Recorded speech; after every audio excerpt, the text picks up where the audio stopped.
What's going on, everybody? And welcome back to another episode of the Chatting with Cheese podcast. I'm your host, Fat Cheese, and y'all already know the motto, no gimmicks, only the real.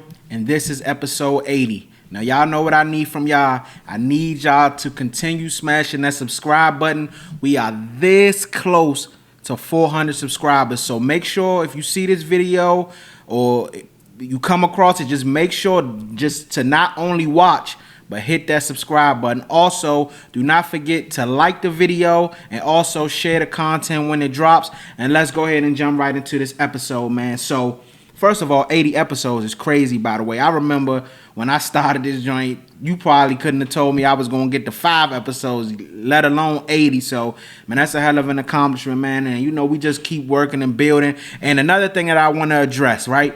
On my last episode, at the end, for those of you guys that watched, I congratulated the USA men's hockey team on winning gold for the first time since 1980. You know, it was a big thing all over the news, on the radio, things like that. And I wanted to make sure that I congratulated them for that. But my bad, me not doing my homework and, you know, not doing the research that I should have.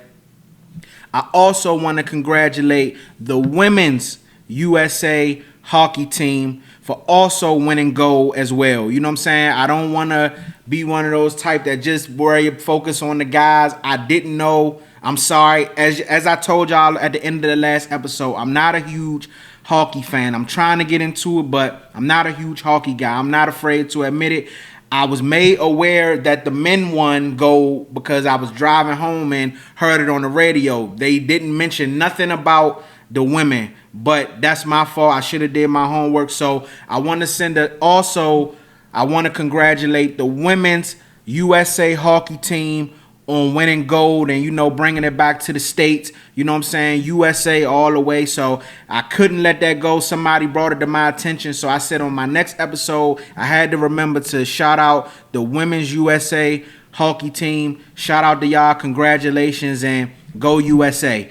Now let's go ahead and dive into this episode. So this episode, I got a mixture of things. I got some football, might be a little bit more football, but I squeezed some basketball into it. But first, we're going to start out from this weekend's event. The NFL Combine kicked off, and you know, this Combine was great, man. This draft class right here is filled with a lot of athletes. We seen a lot of guys run some amazing 40s. We seen, you know, just a lot of guys put their talent on display. But the guy that I want to talk about in this episode is the running back from Notre Dame, Jeremiyah Love, who is going to be a top 10 pick in this year's NFL draft. But after his performance at the Combine and just the things that he did this past college football season leading up, the question that I have is Jeremiyah Love the best player, all-around player in this year's NFL draft? So Notre Dame running back Jeremiyah Love had a big day at the NFL Combine and really boosted his draft stock. Some draft experts have him projected as high as number 2 overall to the New York Jets, who hold that pick after going 3-14. There's also talk that the Kansas City Chiefs could look at him at number 9 if he somehow falls that far. Love is coming off of a breakout season where he ran for 1,372 yards and scored 21 total touchdowns and didn't fumble once. He's one of the most explosive players in this draft. At the Combine, he ran a 4.36 in the 40-yard dash, one of the fastest times among running backs. He looked smooth in drills and made everything look easy. Now the big question is, how high will his speed push him up in the draft in April? So my thoughts on Jeremiyah Love, he's a fantastic player. I thought that last year, and then I think he just put the cherry on top this past year with the way he played. He has everything coming out the backfield. He has the explosiveness if he gets in the open field. He has the power to where if you need him to be a power back and get you those short yardage,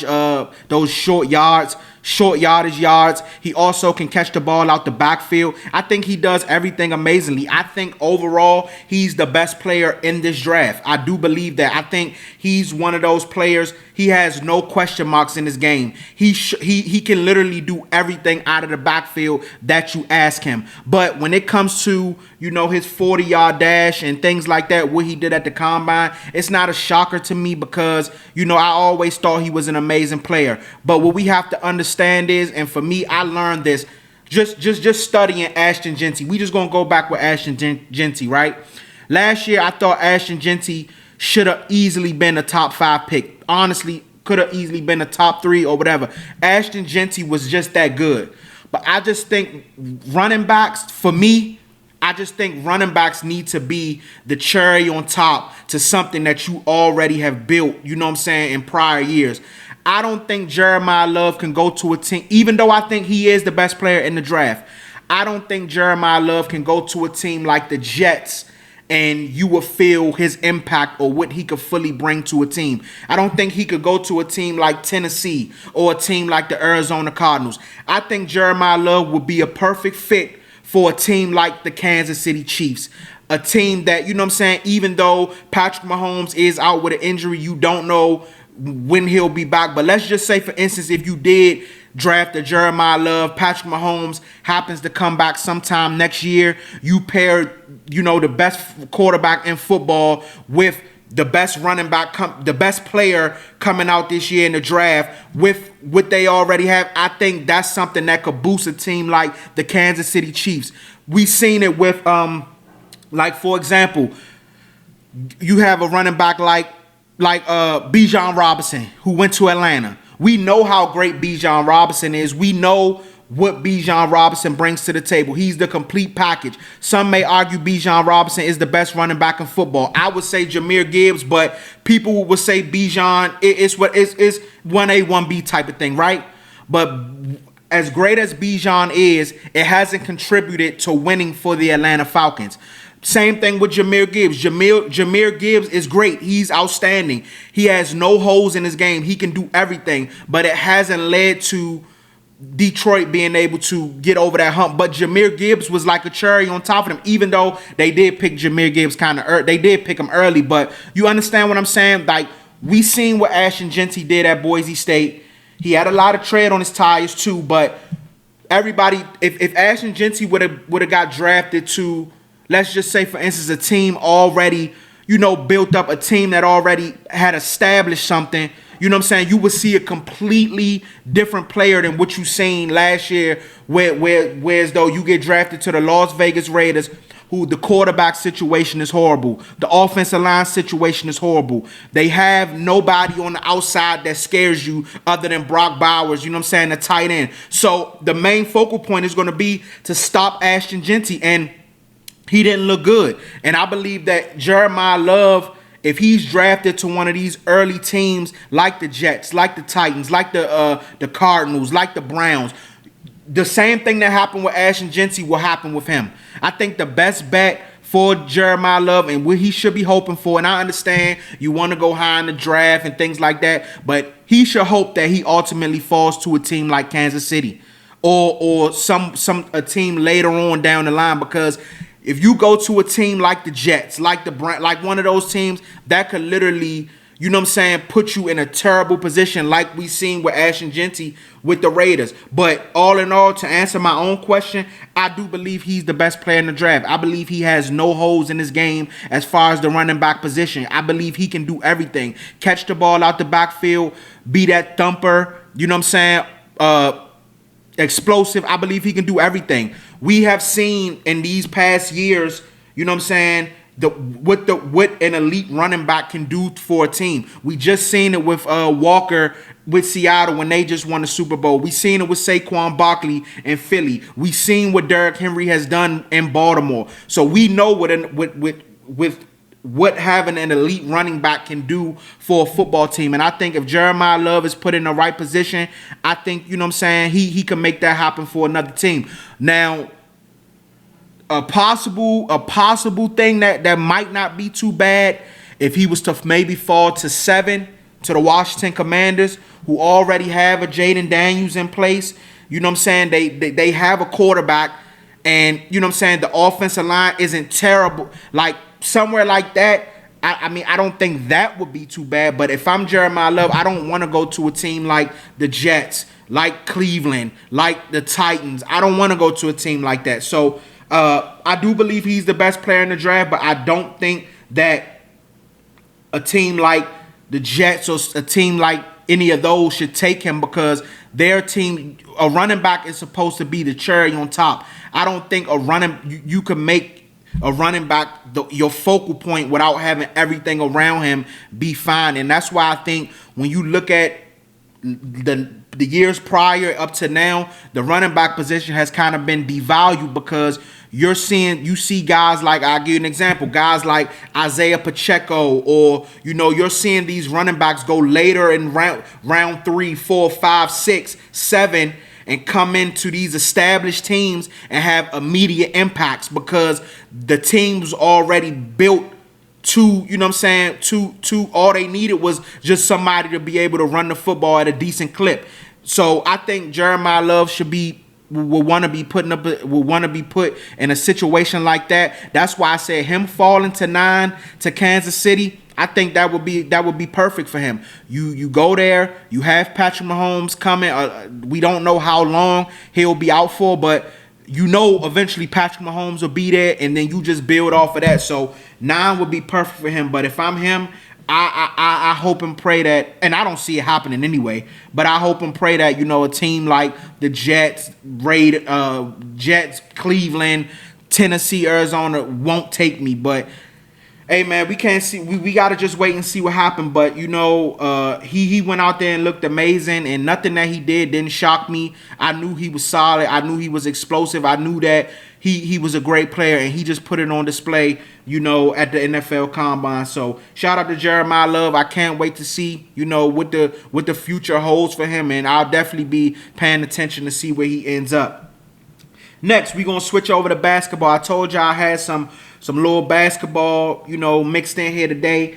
And for me, this topic right here is crazy because if you would have told me this earlier in the season, I would have thought you was tripping. I didn't think it would happen, but apparently it looks like Jayson Tatum is gearing up for a return for a playoff push with the Boston Celtics. So the question that I have is, and I want y'all to comment down below, would it be a mistake for Jayson Tatum to return this season? So as Jayson Tatum gets close to coming back, people are wondering what his role will be. Will the Celtics limit his minutes? Could he come off the bench? The team has the 4th best record in the NBA even without him, but Tatum made one thing clear. He's not coming back to be a role player. In his documentary, The Quiet Work, he was shown at the doctor's 43 weeks after Achilles surgery. The doctor said he looked great and should be back to normal soon. Tatum responded, "I ain't coming back to be no role player." And honestly, that makes sense. He started all 585 games of his career, is a 6-time All-Star, a 4-time first-team All-NBA player, and the only Celtic to average 30 points in a season. The only question now is fit. Jaylen Brown is having a career year. The young wings are stepping up, and Boston has won 12 of its last 14 games. Tatum has been cleared for full practice, so now it's just about when he decides to return and how the Celtics balance everything. All signs are pointing to Jayson Tatum returning this Friday against the Dallas Mavericks, according to Bill Simmons. The Celtics are currently 41-20 and have the 2nd best record in the Eastern Conference. They are number 2 in the Eastern Conference. Y'all know what I meant, right? They also just beat the Milwaukee Bucks by 27 on Monday night without Jaylen Brown. So for me, first I'm gonna start off by all those things I just named about him being All NBA and 6-time All-Star, all that stuff. At the end of the day, we just got to be honest. None of that matters. He's coming off of an Achilles injury. We don't know the player that we're going to get. That's the first thing. For me, as far as fit, I think I would imagine when he comes back that Joe Mazzulla and that whole staff, he probably starts out on a minute restriction. They're probably not going to allow him to hit the ground running. I think the smart thing would be to go play a couple of G League games first, get that rhythm or whatever, get that contact of some actual, gameplay, and then come up to the NBA, your regular level, and, do it that way. But I think coming back, he will be on a minutes restriction. But as a role, I think he's going to be a starter. I don't see a scenario with him coming off the bench. One thing I know about Jayson Tatum, he seems like a pretty smart guy. I don't think Jayson Tatum would be willing to go out there and risk his career, if he didn't feel like he would be able to go out there and play.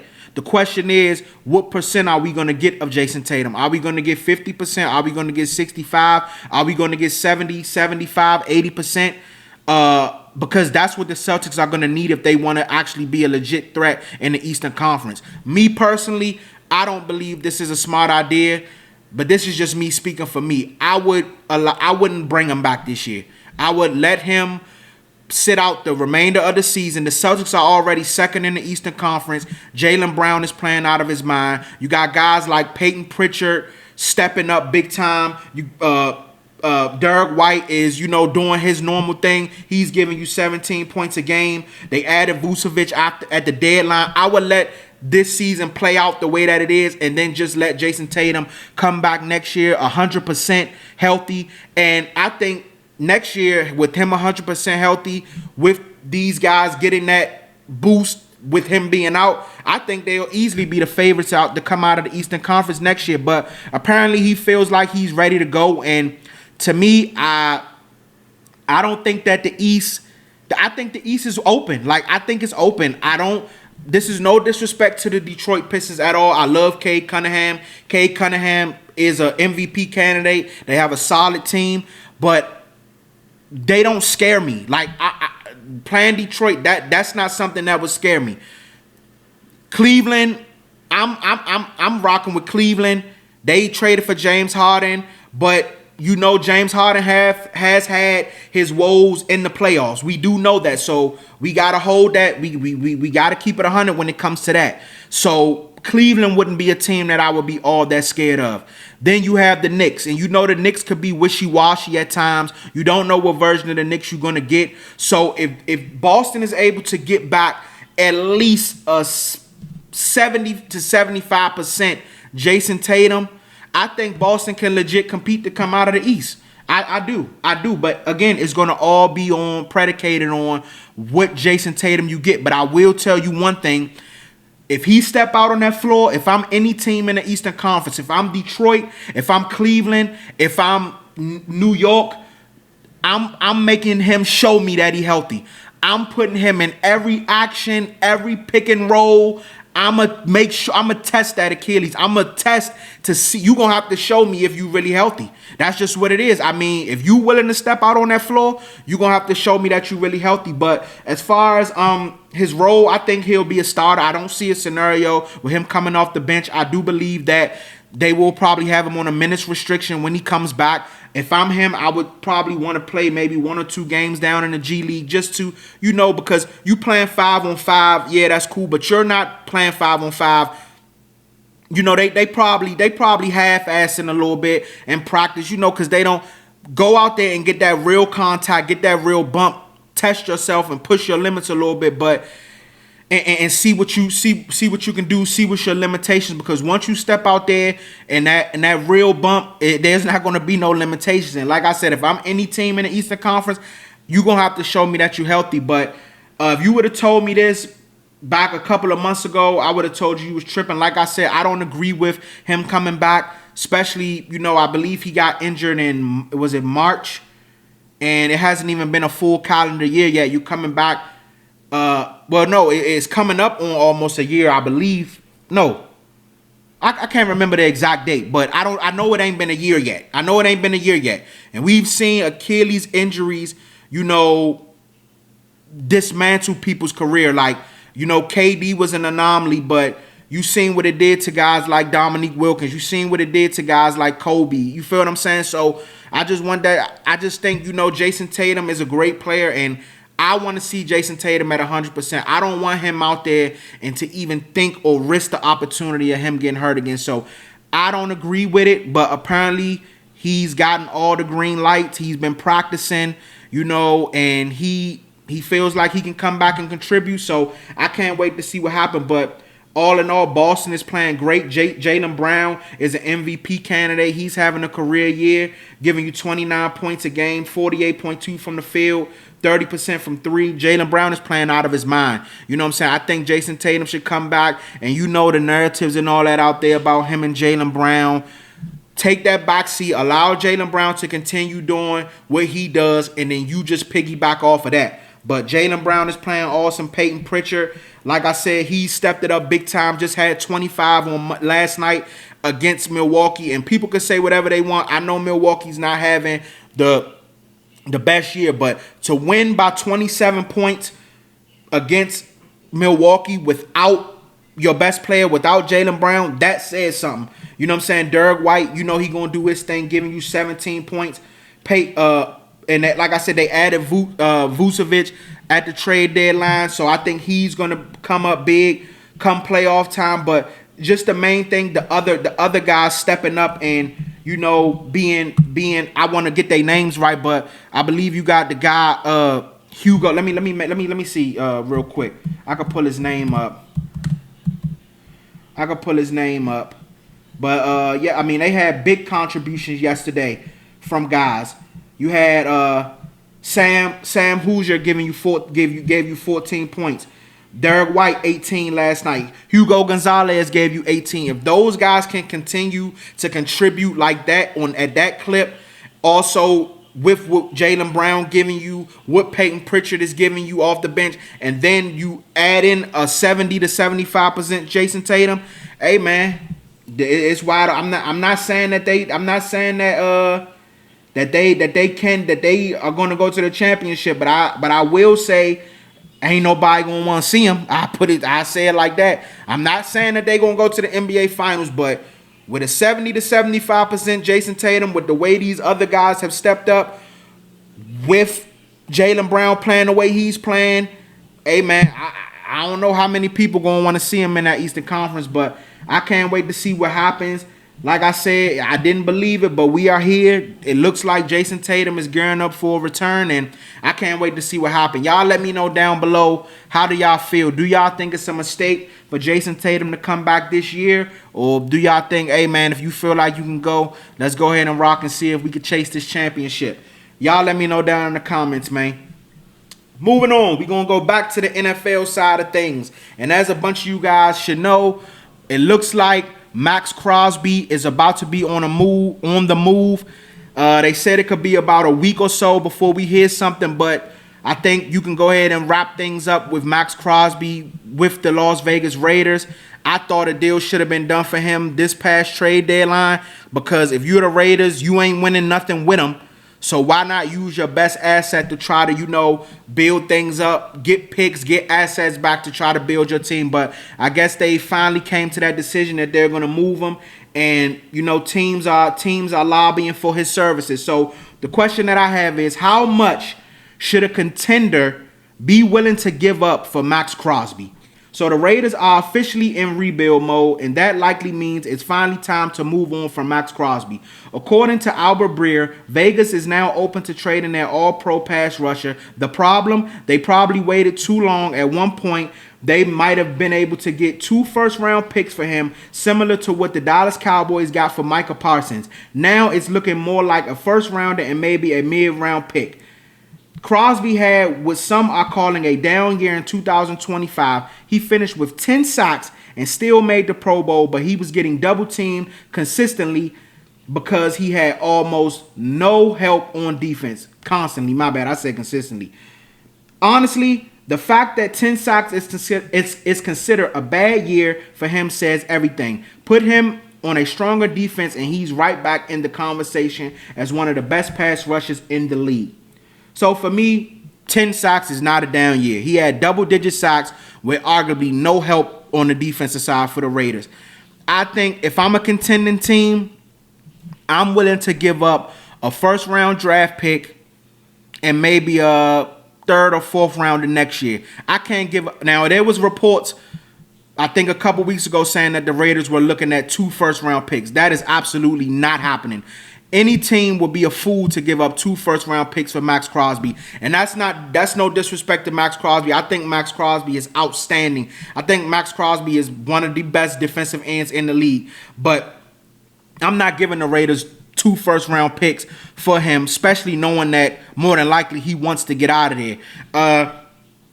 But if I'm a contending team, I'm willing to give up 2 first rounders. I'm willing to give up a first round draft pick if I'm a contending team this year, and maybe a mid rounder in the future, 2027, something like that. 2 first rounders is out of the question for me. But if I'm the team so today, the new favorites to land his services are the Chicago Bears. If I'm the Chicago Bears that made a huge leap last year, made it to the divisional round, and lost to the Los Angeles Rams in overtime.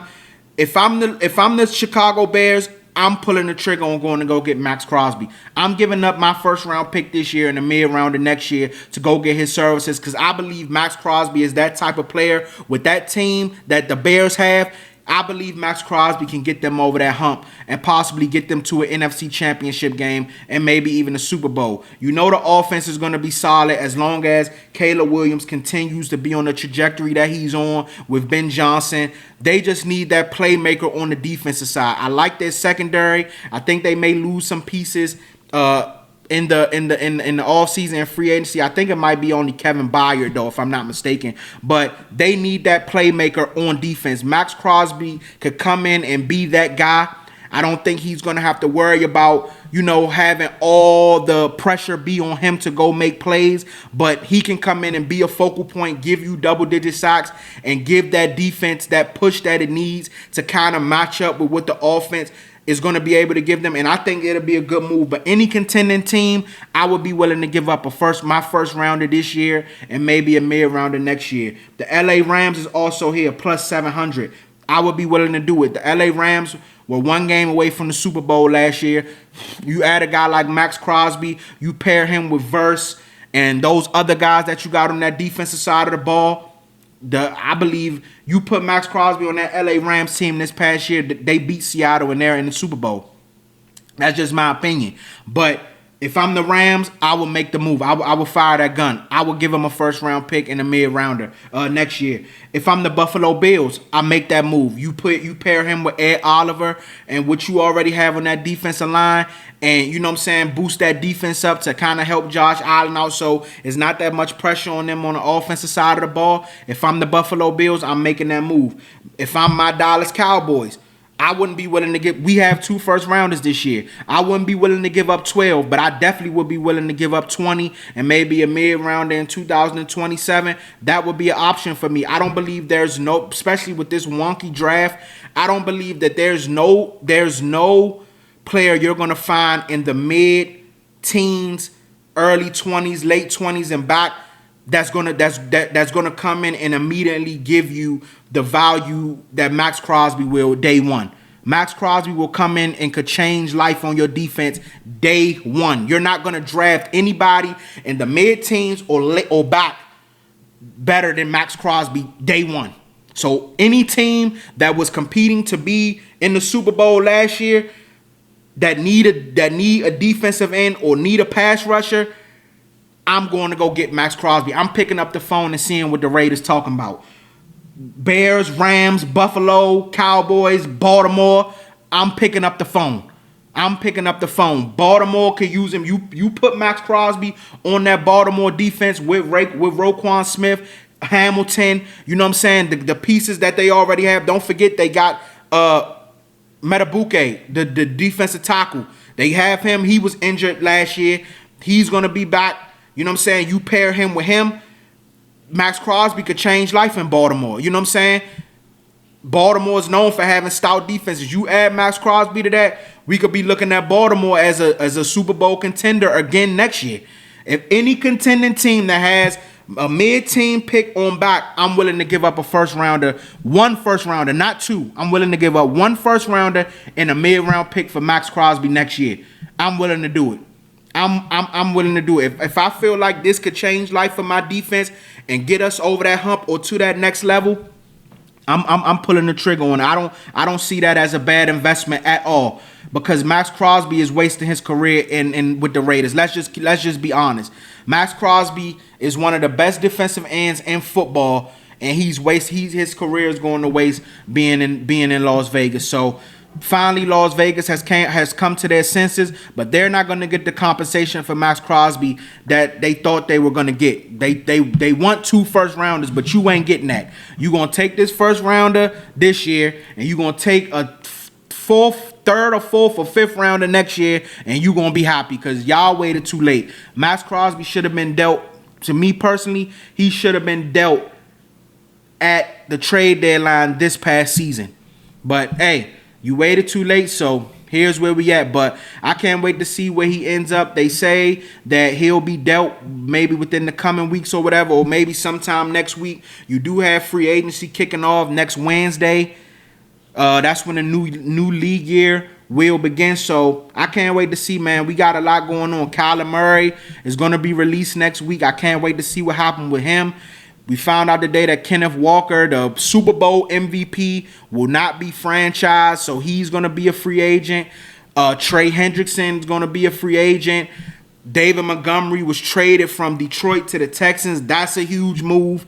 Man, it's a lot going on in the NFL right now. That's why I know all my basketball men. I know y'all want me to talk about basketball. I'm squeezing it in. I talked about Jayson Tatum today, but it's so much still going on with football. It's kind of, so I can't wait to see what go on, man. We got a lot going on in the NFL with the draft next month, and it's a bunch of stuff. It's getting crazy, but the NBA getting crazy too. We gearing up for March Madness soon. I can't wait to talk about that. I'm debating if I want to do a bracket. I might do my first ever Chatting with Cheese NCAA March Madness bracket this year and post it. So be on the lookout for that. That's a possibility. I also you got the playoffs starting soon in the NBA. We got about 20 something more games left. So, hey, we got a lot to talk about, man, but I'm going to go ahead and wrap this episode up today. I appreciate y'all for tapping in with me each and every week. Y'all know where to find me. Hey, listen, do not forget, do not only watch the video. Make sure y'all smash that subscribe button. If you are not already subscribed, we are this close to 400 subscribers. Also, do not forget to like the video and share the content when it drop, man. Help me out. Help me continue to build up my platform, man. I appreciate y'all. I'll see y'all next time.